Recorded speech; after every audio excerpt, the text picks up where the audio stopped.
kemungkinan ini semacam pintu gerbang membatasi antara area profan keseharian dengan area paling sakral.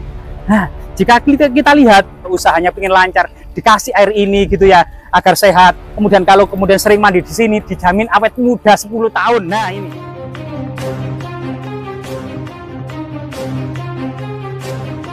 Pemirsa, saat ini kita terus berupaya menyibak peradaban masa lalu. Dari segi pola-pola kesejarahannya, legenda-legendanya, cerita-cerita mistis, folklore, maupun kemudian pengalaman-pengalaman yang ada di tengah-tengah masyarakat, baik masa lalu hingga saat ini. Kita berada di kebun bambu, siapa sangka di sini ada struktur kuno gitu ya, yang ternyata di desa Tamyajeng ini pernah ditemukan prasasti Tamyajeng gitu ya, pada masa-masa akhir Majapahit, pada masa Dyah Suraprabawa maupun pada masa Giri Sawardana. Dan di situ ada berbicara tentang Pangadeking Kartiniro Tugu, artinya mendirikan sebuah lingga ya atau tugu yang diduga di sini sangat berhubungan dengan pemujaan agama yang bersifat siwais ya, yaitu dari dinaungi oleh pejabat tinggi kerajaan Majapahit Dharmadaksa Kasaiwan. Dan siapa sangka di sini juga ada semacam air keabadian atau tirta amerta ya. Coba kita lihat di sini. Jadi di sini.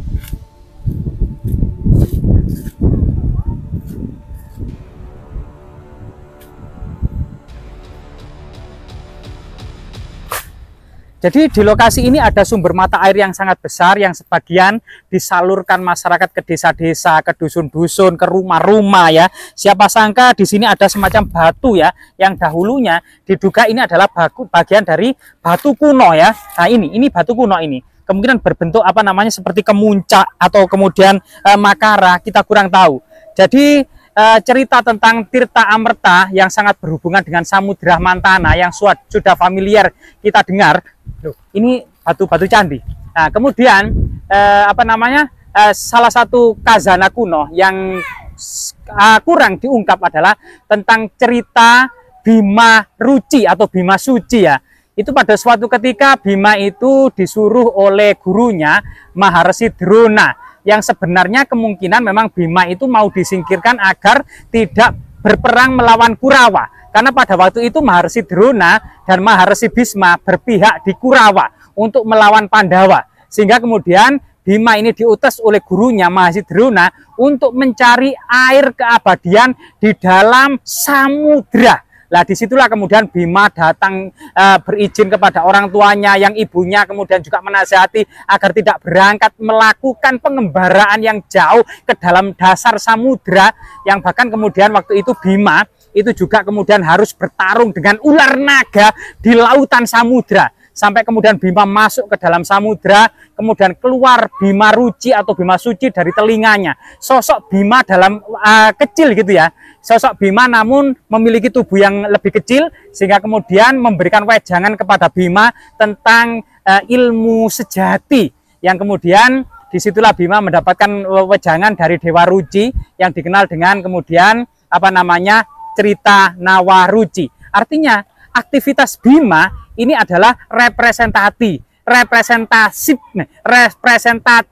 dari sebuah kazana pendidikan di masa kuno, yang artinya pada waktu itu masyarakat kuno, generasi muda, para pangeran muda, para bangsawan muda melakukan lolono atau pengembaraan guna mencari ilmu kesejatian, guna mencari ilmu yang sebanyak-banyaknya ya, yang tentunya atas bimbingan seorang guru. Termasuk sebenarnya misalnya dalam Candi Sukuh itu ada Bima Swarga. Bima Swarga yang artinya adalah Bima ini merupakan sosok yang semacam utusan ya, yang berada di antara ilahiyah dengan kehidupan manusia. Yang kemudian dalam cerita itu bisa saja diinterpretasi Bima ini akan mengantarkan orang-orang guna menggapai moksa dengan perantara Bima. Sedangkan di Gunung Penanggungan sendiri itu diantarkan oleh Pangeran Panji. Di Candi Sloklir ada pemujaan Panji yang diduga kemudian Pangeran Panji inilah seorang yang semacam utusan ilahiyah yang bisa mengantarkan orang-orang menuju moksa gitu ya.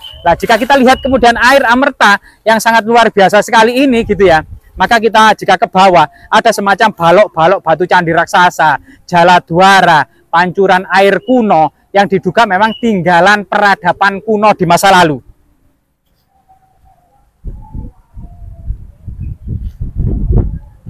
Bro, permisi. Lihat niki. Namanya sumber mata air apa ini? Beji namanya ya. Jadi nama Beji merupakan nama kuno dari sumber mata air ya. Kemungkinan ini sumber mata air abadi gitu ya. Coba kita lihat.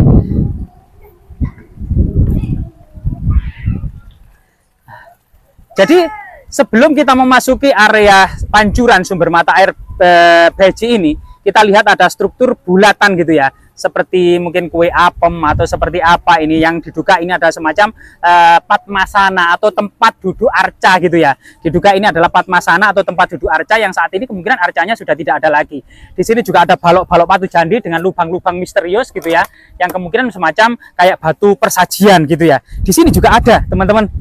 Nah, ini yang sebagian tersemen ini. Nah, di sini juga ada semacam lubang-lubang tertentu yang mirip dengan batu dakon gitu ya, yang diduga batu dakon ini memiliki fungsi magis sakral sebagai kemudian tempat persajian. Jadi banyak sekali hal-hal ya, termasuk di sini teman-teman.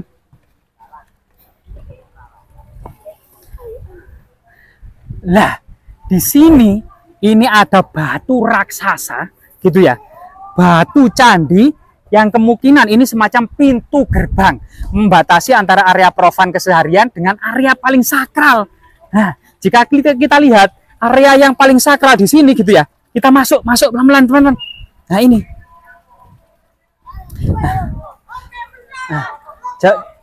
Iya. Kita lihat di sini. Oh, ternyata handuknya jatuh kena angin ya. Kita kembalikan ya. Nah, ini. Lah, di sini ada semacam jala duara atau pancuran air. Ternyata di dalamnya itu ada gelangnya. Lah ini. Gelangnya siapa itu ya? Nah ini. Ternyata. Loh, ada telurnya juga. Di dalamnya. Kelihatan telur cecak. Nah ini. Ini adalah jala duara atau pancuran air yang ditengkurapkan gitu ya. Yang diduga memang sangat berhubungan dengan pancuran air suci ini. Masyarakat mengenal sebagai sumber Beji. Nama Beji ini merupakan nama yang dipercaya kemudian merupakan nama sumber mata air kuno ini ya. Coba kita lihat atau dekati gitu ya. Dan ini ada balok-balok batu candi. Nah, ini banyak sekali balok-balok batu candi. Termasuk, lah ini adalah jala duara lagi nih. Nah, ini panjang lagi. Nah, lubang-lubang banyak sekali nih jala duara atau pancuran air atau talang air pada masa kuno gitu ya. Nah, ini. Dan di sini yang paling sakral dan masih magis dan digunakan sebagai situs religi. Mungkin teman-teman kamera lebih mendekat biar suara saya itu tidak terganggu. Nah, ini.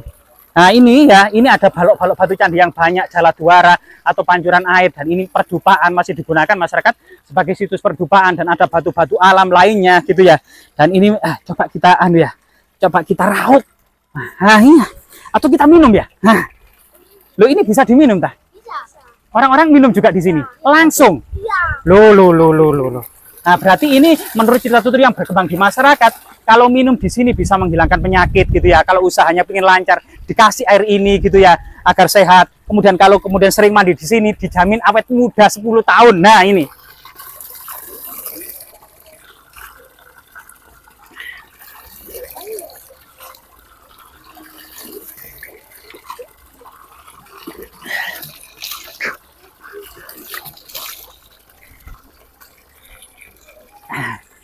Jadi ini luar biasa segar sekali gitu ya. Dan di situ dicengkram oleh pohon beringin apa bunut ini ya, pohon bunut lagi, pohon bunut raksasa gitu ya. Bahkan akar-akarnya itu seperti ular naga. Pohon beringin ya. Oh, pohon beringin ini. Jadi menurut masyarakat ini pohon beringin. Bahkan ada kepercayaan ikan-ikannya itu diambil ya. Kalau membawa ikan di sini dibawa pulang, orangnya langsung mati ya. Waduh, nah ini kepercayaan masyarakat ini, jika banyak sekali ikan-ikan di sana, dan ini dilarang ya, ikan-ikan mistis di sini. Bahkan konon katanya ada ikan rancangan ya, hanya kepala dan kerangkanya saja di sini, di dalam sana ya. Nah ini, menurut cerita tutur yang berkembang di masyarakat, di dalam sana di bawah akar itu ada kepercayaan ikan kerangka, cuma kerangka dan kepala saja bisa hidup dan penghuni dari situs ini atau sumber Beji ini ya.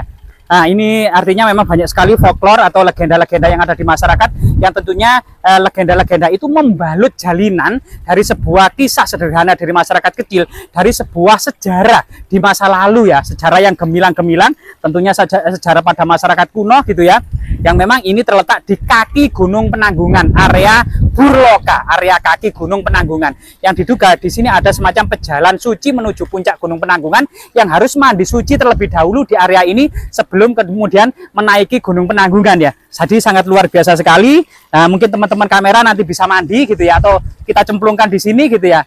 Mau mandi, sudah mandi tadi? Oh sudah ya. Jadi kita kehilangan momen. Tadi banyak sekali anak-anak yang mandi di sini, namun saat ini sudah mentas. Nah, bahasa Indonesia mentas itu apa ya? Mentas itu? Sudah naik ke permukaan. Sudah naik ke permukaan. ya itu. Jadi di sini adalah generasi-generasi penerus dari desa Tamiajeng. Nama Tamiajeng sendiri itu artinya itu sudah bagus atau sudah cantik ya. Nah ini sudah cantik atau sudah bagus. Dan sini ada petirtaan yang sangat luar biasa sekali. Semoga kemudian petirtaan ini terus memberikan kemaslahatan bagi masyarakat ya. Ada paralon-paralon, artinya sumber mata air ini disalurkan ke rumah-rumah, ke desa-desa sebagai kebutuhan sehari-hari. Termasuk kemudian kebutuhan untuk bersuci, berwudu sebelum kemudian ke masjid atau beribadah atau bersembahyang. Yang arti semoga situs sejarah ini semakin ada kesadaran masyarakat, dibangun gapura dan pagar seperti arsitektur era kerajaan Majapahit, gapura Wringin Lawang atau berbentuk bentar dengan arsitektur batu bata merah sebagaimana kemudian era kerajaan Majapahit. Dan tepat di tengah-tengah gapura itu kita akan bisa melihat keindahan Gunung Penanggungan yang sangat-sangat indah dan menawan. Semoga bermanfaat.